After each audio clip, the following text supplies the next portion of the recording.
The ships came down from the sky like silver tears falling through clouds on a Tuesday morning in March, when most people were still drinking their coffee and getting ready for work.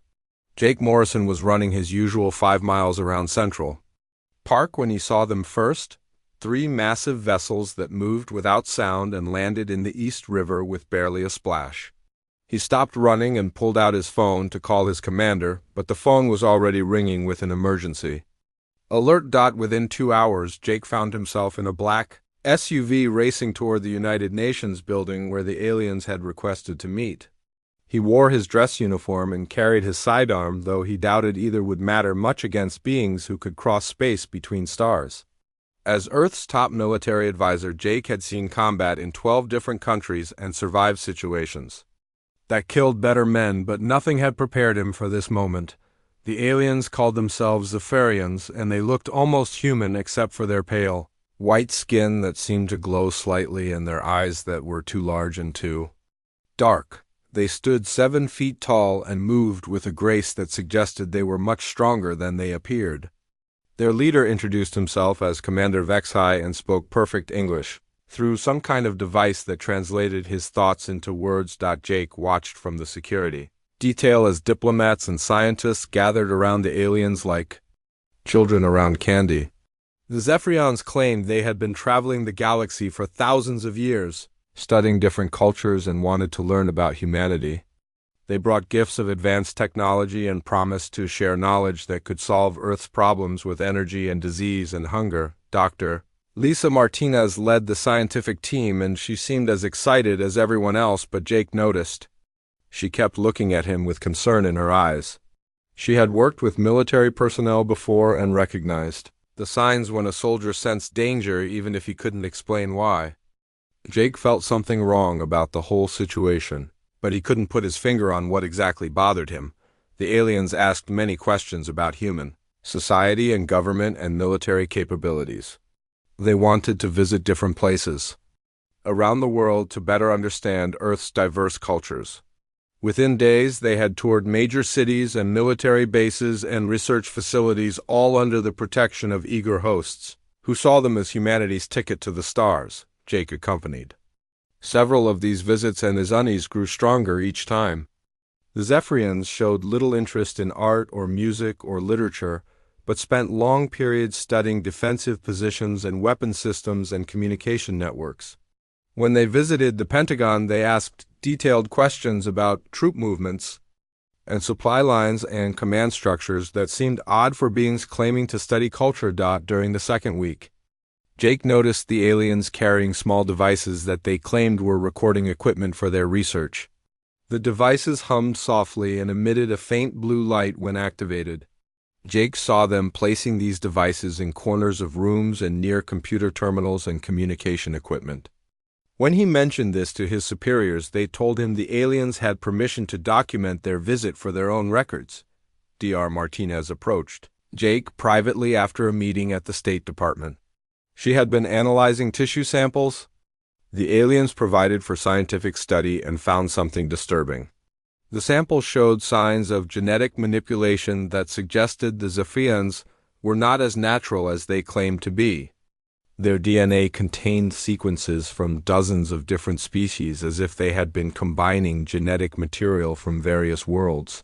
They had visited. Jake tried to voice his concerns to the Joint Chiefs, but was told that the potential benefits outweighed any risks. The aliens had already shared technology that could revolutionize medicine and energy production. World leaders were convinced that cooperation with the Zephyrians would usher in a new golden age for humanity. On the final day of the official visit, Jake was assigned to escort Commander Vexhai to a private meeting with the Secretary of Defense. As they walked through the corridors of the Pentagon, Jake noticed the aliens studying every detail of the building's layout and security measures. When they passed a group of Marines, the aliens' eyes tracked their movements and weapons with the focus of a predator sizing up prey. That evening, Jake sat in his apartment reviewing everything he had observed over the past 3 weeks. The pieces formed a pattern that made his blood run cold. The questions about military capabilities, the devices planted throughout government facilities, the genetic samples that suggested a history of harvesting biological material from other species. The Zephyrians were not here for cultural exchange. And they were not humanity's friends. Jake called Dr. Martinez and arranged to meet her at a coffee shop, away from any government buildings. He needed to share his suspicions with someone who might listen and help him figure out what to do next. As he prepared to leave his apartment, Jake looked up at the night sky where the alien ships waited in orbit and wondered if humanity would survive its first contact with an alien civilization or if they had just welcomed their own destroyers with open arms. 3 weeks after the first ships landed, Commander Vexai stood before the United Nations General Assembly and smiled with too many teeth.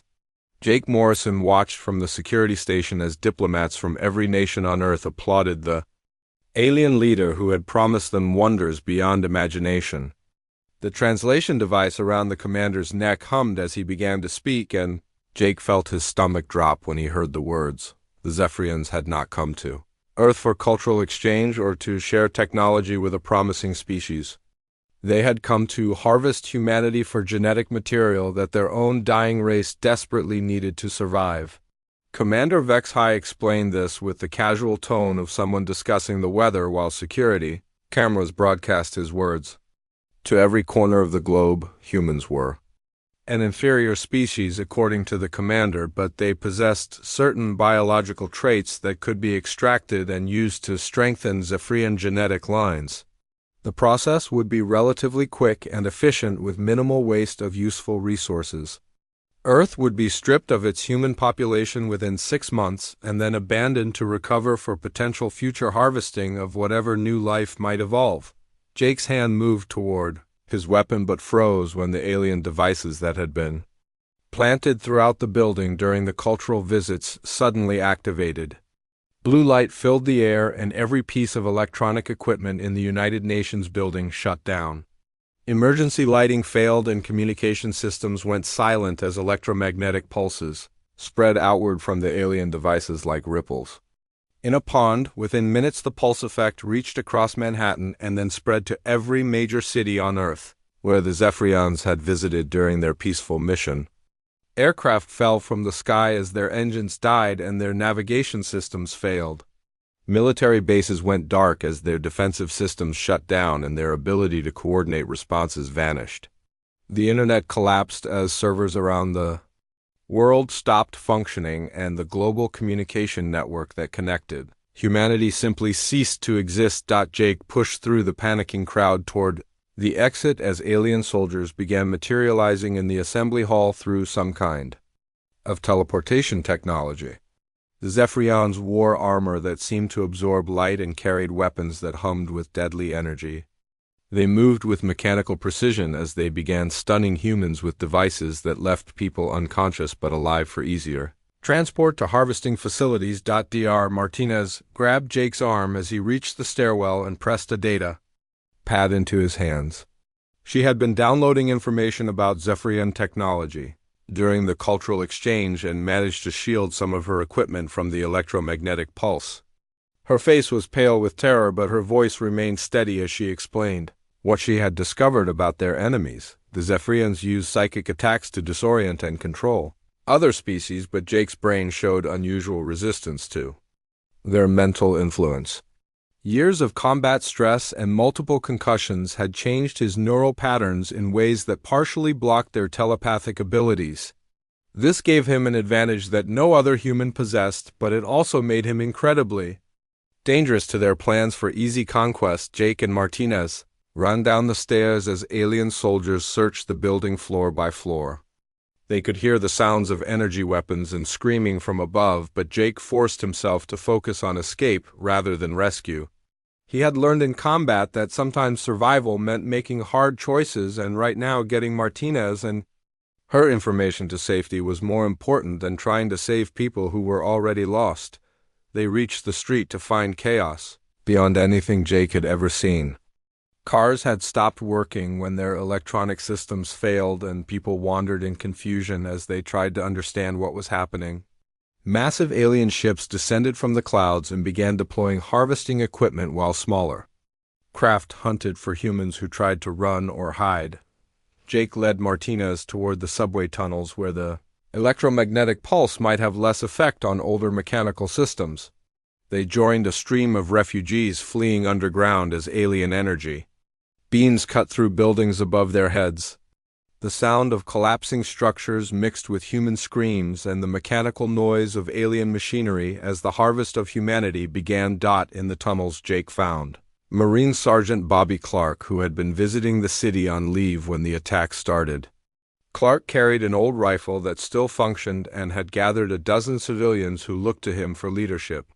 Jake quickly explained the situation, and Clark nodded grimly as he recognized the tactical reality they faced. Tech specialist Amy Foster emerged from a maintenance tunnel carrying a bag of electronic equipment she had managed to shield from the pulse. She worked for the city's emergency services and understood the subway system better than anyone. Together, the small group began planning how to survive in a world where humanity's technological advantages had been stripped away in minutes. Jake looked at the faces around him and saw fear and desperation, but also determination. These people had not given up even though their world had ended and their species faced extinction.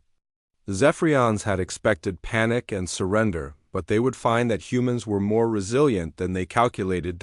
As alien harvesting machines began working through the city above them, Jake made a decision that would change everything. He would not run or hide or wait for rescue that would never come. He would fight back against an enemy that had never faced serious resistance, and show them that humans were not the helpless prey they believed them to be. The war for Earth's survival was about to begin, and Jake Morrison intended to win it. Jake Morrison crouched in the ruins of a Manhattan office building and watched Zephyrian soldiers march past in perfect formation. 2 weeks had passed since the electromagnetic pulse destroyed Earth's technology, and the aliens had settled into a routine of systematic harvesting that treated humans like cattle being gathered for slaughter. They moved in predictable patterns and followed rigid protocols that made them vulnerable to someone who understood guerrilla warfare. The Zephyrians had conquered dozens of worlds by overwhelming their enemies with superior technology, but they had never faced an opponent who refused to fight by conventional rules. Jake used the city itself as his weapon, turning every building into a potential fortress and every shadow into an avenue of attack. He moved through steam tunnels and subway passages and abandoned structures like a ghost that struck without warning and vanished before the aliens could respond. His first major victory came when he ambushed a patrol near Times Square using nothing but homemade explosives and stolen alien weapons. The Zephyrians wore armor that could deflect most human weapons, but Jake discovered their joints were vulnerable to precise strikes with sharpened metal.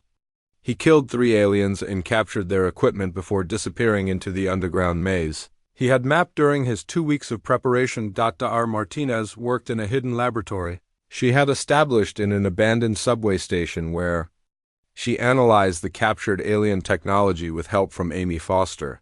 They learned that Zephyrian weapons were powered by energy cells that could be removed and repurposed for human use.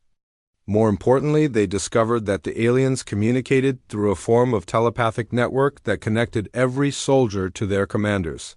Jake realized this network was both a strength and weakness for his enemies. The aliens could coordinate perfectly and share information instantly, but they also suffered when one of their members experienced trauma or death. When Jake successfully captured a Zephyrian officer during a raid on a harvesting facility, the psychic feedback through their network caused confusion and panic among nearby alien forces. Bobby Clark established communication with resistance groups in other parts of the city using hardened military radio equipment that had survived the electromagnetic pulse. Word of Jake's success began spreading through hidden networks as scattered groups of survivors learned that the aliens could be beaten. Other cities around the world started adopting Jake's tactics as desperate humans fought back against their would-be conquerors. The aliens began to realize they had made a serious miscalculation about human capabilities. Commander Vexhai issued new orders that tripled patrols and established strict security protocols around harvesting facilities, but Jake adapted faster than they could respond. He used their own rigid thinking against them by creating false patterns that led them into traps while he struck at completely different targets. Jake's reputation grew among both humans and aliens as news of his victory spread. The Zephyrians started calling him the Persistent One in their language and assigned special hunter units to track him down. They could not understand how a single human without advanced technology could cause so much damage to their carefully planned operation. The turning point came when Jake learned that nearly 500 humans were being held in a processing center in downtown Manhattan. The facility was heavily guarded and surrounded by energy barriers that would kill anyone who tried to breach them. Every tactical analysis suggested that a rescue mission would be suicide, but Jake had stopped thinking in terms of conventional tactics weeks ago. He spent 3 days observing the facility and mapping the guard rotations and security systems. Amy Foster helped him understand the alien technology while Martinez provided intelligence about Zephyrian biology and behavior patterns. The plan they developed required precise timing and relied on the aliens following their predictable protocols, even under stress. Jake infiltrated the facility during a shift change when the guards were distracted by routine procedures. He moved through ventilation shafts and maintenance tunnels until he reached the power systems that controlled the energy barriers. Using modified alien technology, he overloaded the barriers from inside while Bobby Clark created a diversion at the main entrance. The rescue operation turned into a running battle through the streets of Manhattan as Jake led 500 civilians to safety while fighting off Zephyrian reinforcements. He used building collapses and debris fields to slow pursuit while Amy Foster guided the evacuation through routes she had prepared in advance. The aliens had superior weapons and numbers, but Jake had superior knowledge of the terrain and the desperate courage that comes from protecting innocent lives. When the survivors reached the safety of the subway tunnels, Jake realized something important had changed. The aliens no longer moved with the confidence they had shown during the first days of the invasion. They had begun posting extra guards and checking their equipment more carefully and looking over their shoulders as if they expected attack from any direction. The Zephyrians were learning to fear a single human soldier who refused to accept defeat. Jake had evolved from a desperate survivor into a symbol of human resistance, and his success proved that Earth's conquest would not be as easy as the aliens had planned. The war was far from over, but for the first time since the invasion began, Jake believed that humanity might actually have a chance to win. Commander Vexhai received reports of similar resistance activities on other worlds that the Zephyrians had conquered. Jake's example was inspiring rebellions across the galaxy as subjugated species realized that their oppressors were not invincible. The harvest of Earth had become something much more dangerous than anyone expected, and the aliens were beginning to question whether this world was worth the cost of conquering it. Commander Vexhai stood in his command chamber aboard the mothership and stared at reports that made no sense according to everything the Zephyrians knew about warfare. A single human soldier had killed over 200 of his troops and rescued thousands of prisoners and inspired resistance movements on 16 different worlds. The situation had grown from a minor inconvenience to a threat that could destabilize the entire Zephyrian Empire. Jake Morrison had become an obsession for the alien commander, who deployed his most elite hunter units to track down the human that other species had begun calling the Persistent One. These hunters were specialized soldiers bred for tracking and eliminating high-value targets on conquered worlds. They had never failed to capture or kill their assigned prey, but Jake represented a challenge unlike anything they had faced before. The hunters arrived on Earth with advanced scanning equipment and telepathic tracking abilities that could follow their target across continents. They expected to find Jake within days, but discovered that he had anticipated their arrival and prepared countermeasures that turned their advantages into liabilities. The city's steel infrastructure blocked their scanning devices, while Jake's partial immunity to psychic attacks made him nearly invisible to their mental probes. Jake had spent weeks studying captured alien technology and learning how their systems worked. He created improvised electromagnetic bombs using components from their own equipment and placed them throughout his territory in Manhattan. When the hunters tried to use their advanced gear to locate him, the devices overloaded and created feedback that damaged their technology and revealed their positions. Dr. Martinez made a breakthrough in understanding Zephyrian biology when she analyzed tissue samples from dead hunters. The aliens had enhanced their physical capabilities through genetic modification, but the process made them vulnerable to certain frequencies and chemical compounds that were harmless to humans. Jake began incorporating this knowledge into his weapons and developed ammunition that could penetrate their armor and disrupt their enhanced nervous systems. The psychological warfare proved even more effective than the physical attacks. Jake left messages for the hunters in their own language, warning them that Earth was not like other worlds they had conquered. He described in detail how he had killed their companions and promised that anyone who came hunting him would die far from home without glory or honor. The hunters were accustomed to terrorizing their prey, but had never been hunted themselves. Amy Foster successfully hacked into the Zephyrian communication network using equipment salvaged from destroyed hunter units. The intelligence she gathered revealed that Jake's actions had consequences far beyond Earth, resistance movements on. Dozens of conquered worlds had adopted his tactics and were successfully fighting back against Zephyrian occupation forces. Some worlds that had been under alien control for decades were beginning to rebel. The network also revealed that the Zephyrians were experiencing something their species had never encountered before: fear.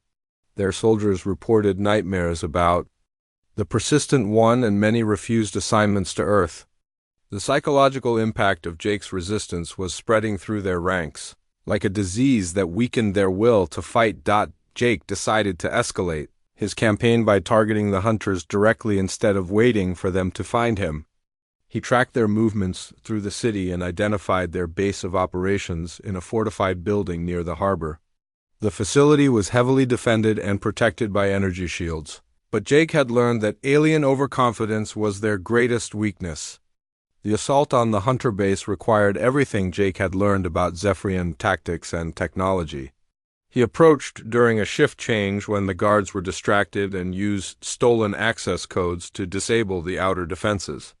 Inside the building, he moved like a shadow through corridors designed for beings who relied on technology rather than instinct and experience. Jake found the lead hunter in a command center surrounded by monitoring equipment that tracked human resistance activities across the globe. The alien was larger than others of his species and wore armor that seemed to absorb light. When he realized Jake had infiltrated his stronghold, the hunter activated a personal shield and drew weapons that hummed with lethal energy. The battle lasted only seconds, but felt like hours as Jake used speed and unpredictability against an opponent who was stronger and better armed. He rolled under energy blasts and used the hunter's own equipment against him until he managed to get close enough for hand-to-hand combat. The alien fought with mechanical precision, but Jake fought with desperate fury and human adaptability that confused his enemy's calculated responses. When the hunter fell, Jake accessed his personal computer system and downloaded files that revealed the full scope of the Zephyrian Empire and their plans for Earth.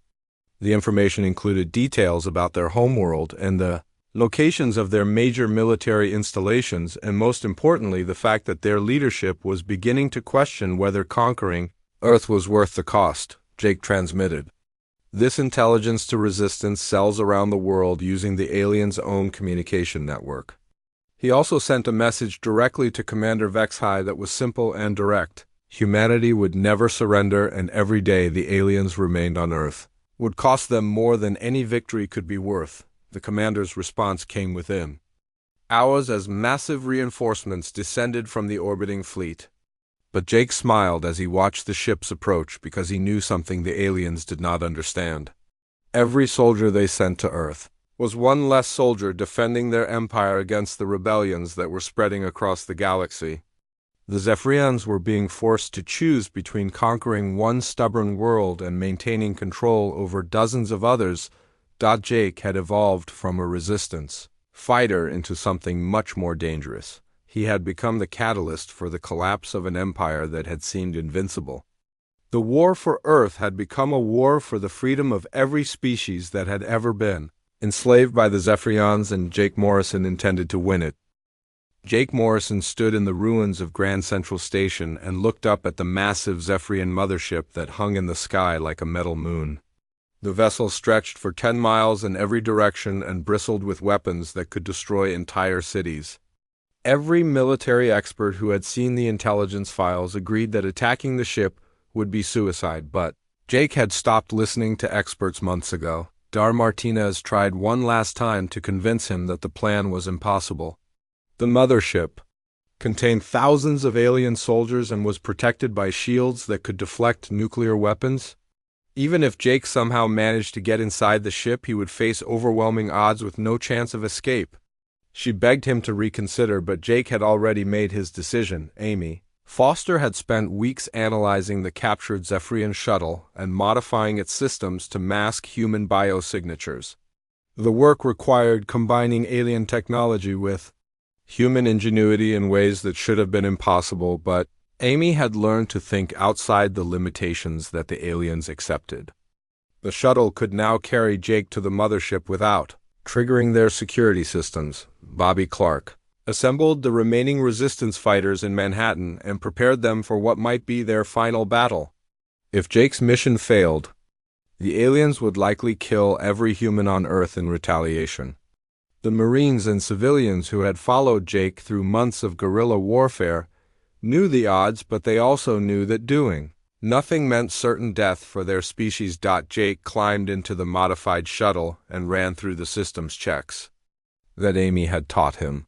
The alien controls felt strange under his hands, but he had practiced the flight procedures until they became second nature. As the shuttle lifted off from the hidden launch pad, Jake looked down at the city, where he had learned to fight an impossible war, and wondered if he would ever see it again. The approach to the mothership took 30 minutes, during which Jake flew through formations of alien fighters that could have destroyed him with a single shot. The biosignature masking held and the shuttle's identification codes convinced the automated systems that it carried returning Zephyrian personnel. Jake docked with a cargo bay and prepared to enter the heart of enemy territory. Moving through the mothership required all the stealth skills Jake had developed during his months of urban warfare. The corridors were designed for beings who trusted their technology completely and rarely posted guards in areas they considered secure. Jake made his way toward the ship's core using maintenance passages and service tunnels while avoiding the main thoroughfares where alien crew members moved about their duties. The charges Jake carried were small but precisely designed to target the ship's critical systems. Amy had identified the key power junctions and control nodes that would cause maximum damage if destroyed. The plan was not to blow up the mothership, but to disable it and send it crashing to Earth, where the psychological impact would break Zephyrian morale. Jake had placed half the charges when Commander Vexhi's voice echoed through the ship's communication system. The alien leader had detected the infiltration and was mobilizing security forces to hunt down the intruder. Jake abandoned stealth and ran toward the ship's core as alarms sounded throughout the massive vessel. The central command chamber was protected by dozens of elite guards, but Jake had learned that Zephyrian tactics were predictable and could be countered by someone who refused to follow their rules. He used their own corridors as weapons by creating choke points and ambush positions that forced the aliens to fight on his terms rather than theirs. Commander Vexhi waited in the core, surrounded by the ship's most advanced defensive systems. The alien leader had grown obsessed with Jake during the months of fighting and wanted to capture him alive to understand how a single human had caused so much damage to their empire. The confrontation between them was inevitable, but Jake had not expected it to happen aboard the enemy's most powerful ship. The battle in the command chamber showcased everything Jake had learned about fighting aliens who were stronger and better armed, but lacked human adaptability. He used the room's own equipment against Vexhi while dodging energy blasts that could have cut him in half. The alien commander fought with mechanical precision, but Jake fought with the desperate creativity that had made him humanity's greatest weapon. When Vexhi fell, Jake accessed the ship's communication system and transmitted a message that reached every Zephyrian in the fleet. He spoke directly to their fears about the cost of conquering Earth and promised that humanity would never stop fighting no matter how many soldiers they sent.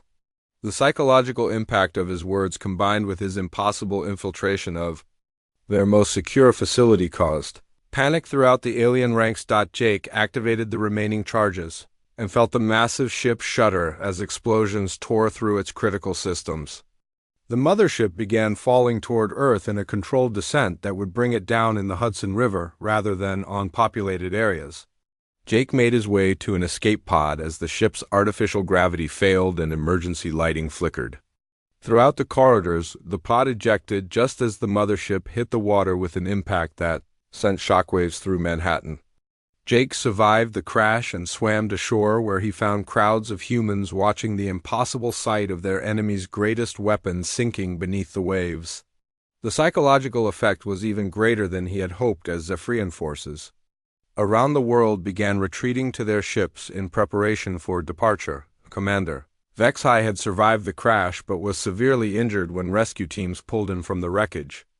As medics worked to save his life, he kept repeating the same words in his alien language. The humans were not supposed to be able to do this. The persistent one had achieved something that violated every tactical principle the Zephyrians understood.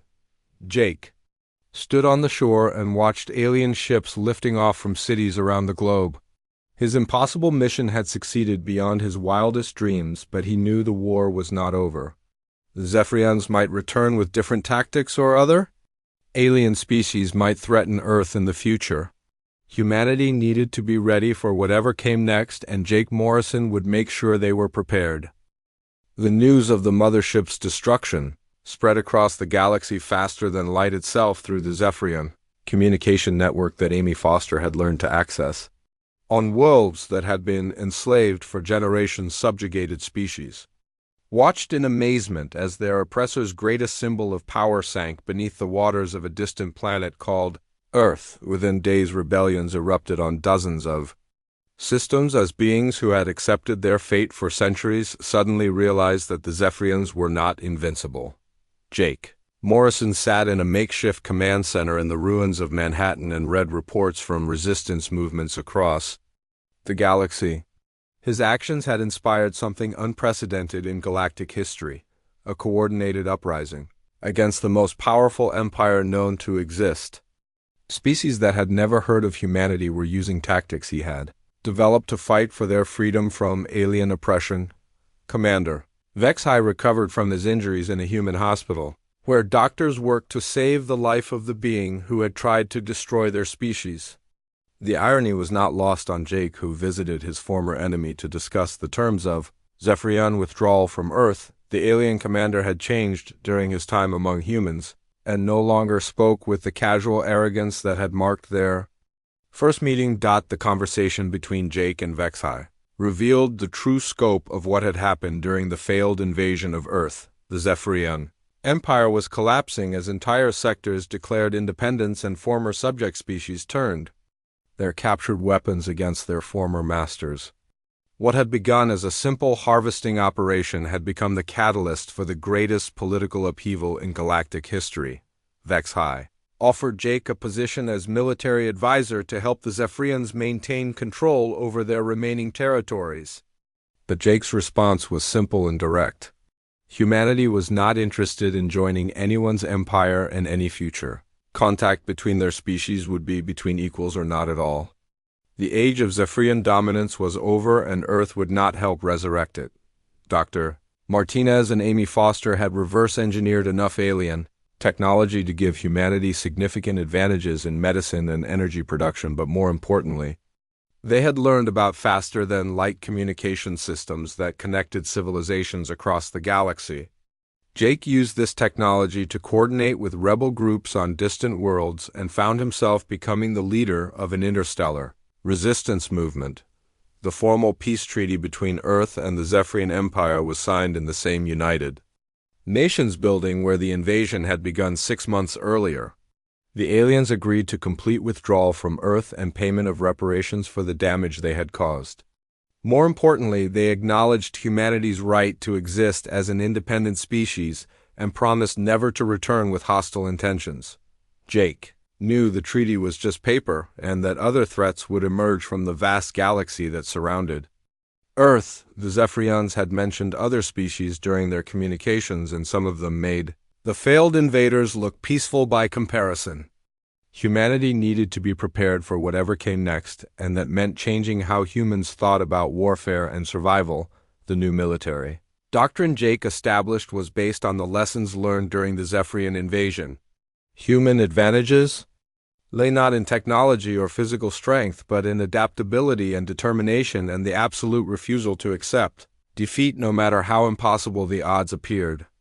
Every human soldier would be trained to think like Jake Morrison and fight with the same stubborn creativity that had saved their species. Training facilities were established around the world, where volunteers learned guerrilla tactics and alien technology, and most importantly, the mindset that had made Jake's victory possible. The curriculum emphasized that any human could become Earth's strongest soldier when circumstances demanded it, and that defeat was only final when someone chose to accept it.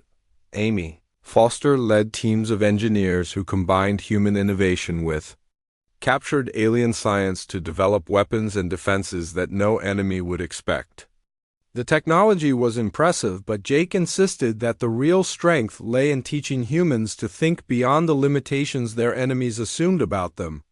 Unpredictability and adaptability would always be humanity's greatest weapons. Bobby Clark established communication networks with resistance groups throughout the galaxy, and Earth became the unofficial headquarters for species fighting against oppression. The planet that had nearly been harvested for genetic material became a symbol of hope for billions of beings who had thought freedom was impossible. Reports began arriving of other alien species approaching Earth, but these visitors came as ambassadors rather than conquerors. Word had spread that humans were not the primitive species they appeared to be, and that Earth was protected by soldiers who could achieve the impossible when threatened. First contact protocols were rewritten to reflect humanity's new status as a power that other civilizations treated with respect. Jake stood on the observation deck of the new orbital defense station and looked out at the stars that no longer seemed empty and cold. Somewhere among those distant lights, other humans were training to defend their world, and other species were fighting for freedom using tactics he had developed.